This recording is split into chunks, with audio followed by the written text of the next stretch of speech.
What would you do if your family only cared about your money? A rich man pretended to be dying just to find out the truth. And what happened next will shock you. Before we begin, don't forget to like, subscribe, and turn on the bell so you never miss a new story. Now, let me take you inside a mansion full of secrets, lies, and one little girl with a heart of gold. Mr. Thomas was a very rich man. He owned big houses, shiny cars, tall hotels, and a company that made him millions of dollars every year. People called him Boss Thomas, and some even called him the Money Man. But now Mr. Thomas was getting old. His back hurt, his legs shook, and he didn't feel strong anymore. One quiet evening, he sat alone in his soft chair, looking at a big picture frame on the wall. It was a photo of his family, his wife, Mrs. Lynda, and their 5 children, Jake, David, Emma, Lucy, and Lily. He stared at the picture for a long time, then said softly, "Who really loves me in this house? Do they care about me, or do they only care about my money?" He thought about it more. Jake, the oldest, only came to ask for money for business trips. David always talked about wanting to buy a new car. Emma and Lucy were always shopping or at parties. Only Lily, the youngest, would sit and talk to him about her day. Mr. Thomas sighed deeply. "I need to know who truly loves me before I close my eyes forever." The next morning, Mr. Thomas called 2 people he trusted, his lawyer, Mr. Adams, and his doctor, Dr. Grace. They sat with him in his study. "I want to pretend I'm very sick," Mr. Thomas said. "I want to see who in my family will care for me when I can no longer walk, talk, or work." Mr. Adams looked surprised. "Sir, that's a serious plan. Are you sure?" "Yes," Mr. Thomas nodded. "And I want you, Mr. Adams, to move half of my money to a new account. If they start acting greedy, they won't find it." Dr. Grace added, "And I'll write a fake report that says you have a very bad illness. Something serious. Like cancer." Mr. Thomas nodded again. That night, Dr. Grace called the family for a meeting. Everyone sat in the living room. She looked very serious. "I'm sorry to say, Mr. Thomas is very sick. He may have only 6 months left to live." Everyone gasped. Jake's mouth opened wide. 6 months? David blinked fast. "What do you mean 6 months?" Mrs. Lynda covered her mouth. "Oh no, is it true?" Lucy and Emma started crying. Lily held her father's hand tightly and didn't say a word. Mr. Thomas just sat in his chair, looking weak. He coughed and looked down like he was tired. The family was quiet. For the next few days, they brought him juice, soup, and even sat beside him to talk. But deep inside, Mr. Thomas watched them carefully and waited. For the first few days after hearing the bad news, the Thomas house was very quiet. Mrs. Lynda cooked soup every evening and said, "Eat this, dear. It will help you feel stronger." Jake brought his father's favorite fruit and sat with him for 5 minutes, then quickly left to take calls. David would peek into the room and say, "Hi, Dad. I'll check back later," but he never stayed long.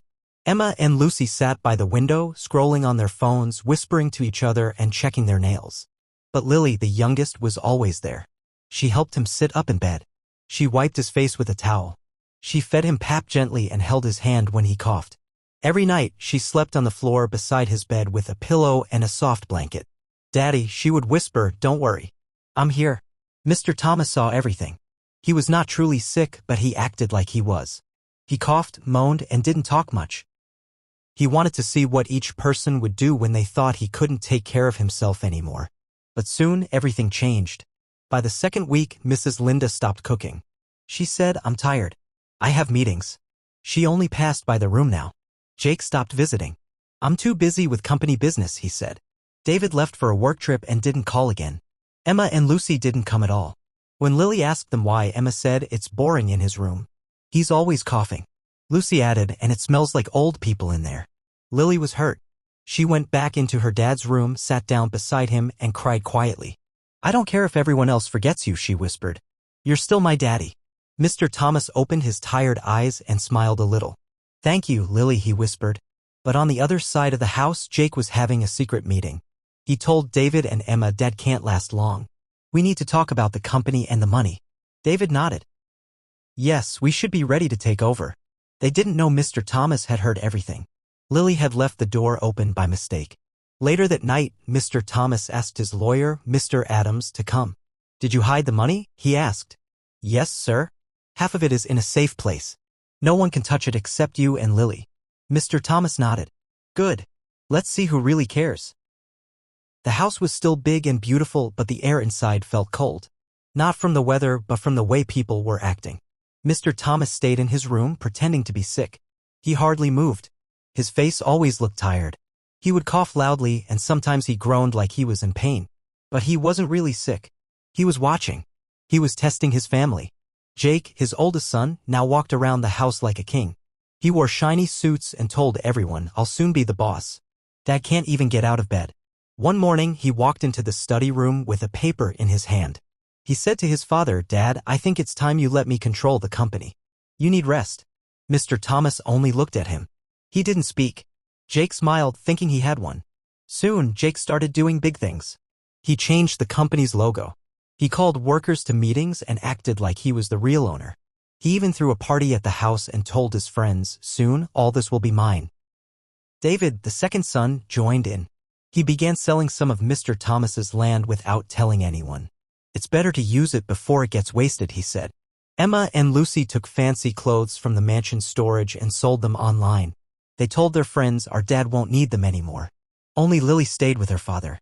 She didn't care about money. Every morning, she cleaned his room, helped him bathe, fed him slowly, and told him stories to make him smile. One day, as she wiped his face, she asked, "Daddy, when you get better, can we go to the park again?" Mr. Thomas held her hand and whispered, "Yes, Lily. I promise." That evening, Mr. Thomas heard loud voices downstairs. It was Emma and Lucy arguing. "I want the gold necklace," Emma shouted. "No, it's mine." "I saw it first," Lucy replied. Then came David's voice, "You both are foolish. That necklace is worth nothing. I already sold it." They all began yelling. Lily ran downstairs. "Stop it," she cried. "Why are you fighting over things when Daddy is still alive?" But they didn't listen. Later, Mrs. Lynda came into Mr. Thomas's room. She wrinkled her nose. "This room smells like sickness," she said. "Let's move you to the guest room." Without asking, she called 2 guards. "Take him to the other room. I can't stand this anymore." Lily tried to stop them. "Please don't. He's fine here." But the guards carried Mr. Thomas out. He didn't say a word. He just looked at the family around him and quietly thought, "Now I know. They don't love me. They love my money." The guest room was cold and small. Nothing like Mr. Thomas's master bedroom. The bed was hard, the windows were dusty, and there was no photo of his family on the walls. But no one cared. They had moved him like a sack of rice. Lily stayed with him. She cleaned the room, opened the windows, and even brought flowers to make it smell nice. "Don't worry, Daddy," she said, smiling bravely. "I'll make this place feel like home." But Mr. Thomas didn't smile back. His heart was broken. He whispered, "Lily, do you think they'll ever care about me again?" Lily sat beside him and said, "Maybe one day, but right now. I don't think they see you. I think they only see what you can give them." Mr. Thomas sighed deeply and turned to the wall. Meanwhile, trouble was growing. Jake had taken full control of the company. He started spending money like water. He bought a new sports car. He flew to another country to meet investors. He even built a huge billboard with his face on it. David heard about the billboard and got angry.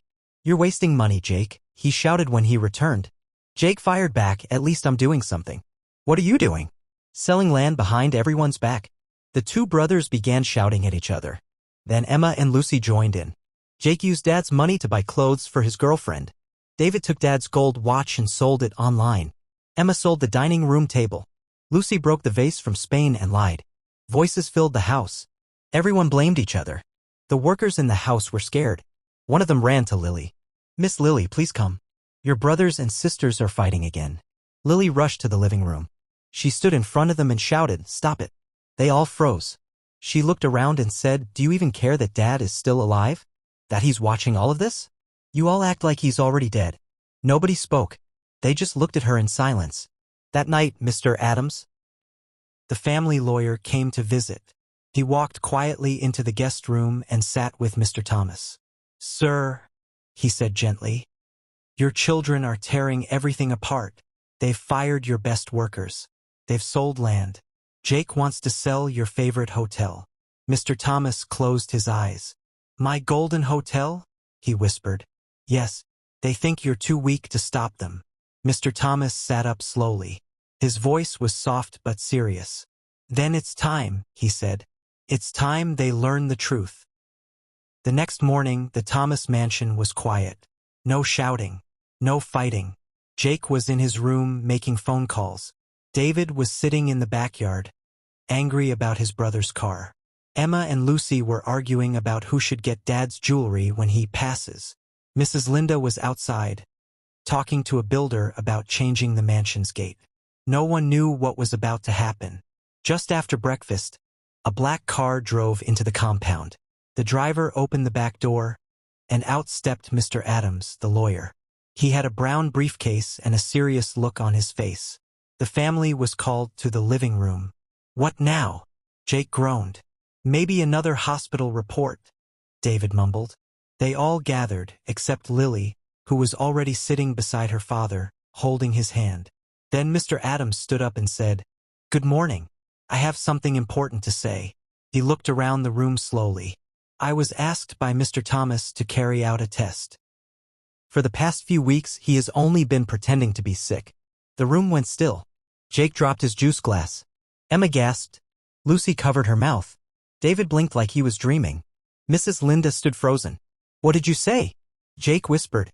Mr. Adams continued. "Mr. Thomas wanted to see who truly loved him, not for his money, but for who he is. So he asked me and Dr. Grace to help him test your hearts." He paused, then added, "And most of you failed." Suddenly, Mr. Thomas stood up from his chair.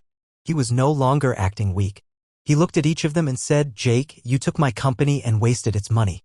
David, you sold land without asking me. Emma and Lucy, you fought over my things like I was already gone. Lynda, you threw me out of my own room." Everyone's faces turned pale. Mr. Thomas turned to Lily and smiled. But Lily, his voice cracked a little. Lily stayed. "She held my hand when no one else did. She slept beside me, sang to me, and never asked for anything." Lily looked down, shy and teary. He hugged her tightly. "Thank you, my little angel. You passed the test." Then Mr. Adams opened his briefcase. "These are new documents," he said. "Mr. Thomas has changed his will. The company, the hotel, the houses, all will be in Lily's name. The rest of you will get small monthly allowances if you behave." "What?" Jake shouted. "This is not fair." Emma screamed. Mr. Thomas looked at them calmly and said, "No, what's not fair is how you treated me." From that day on, the house changed.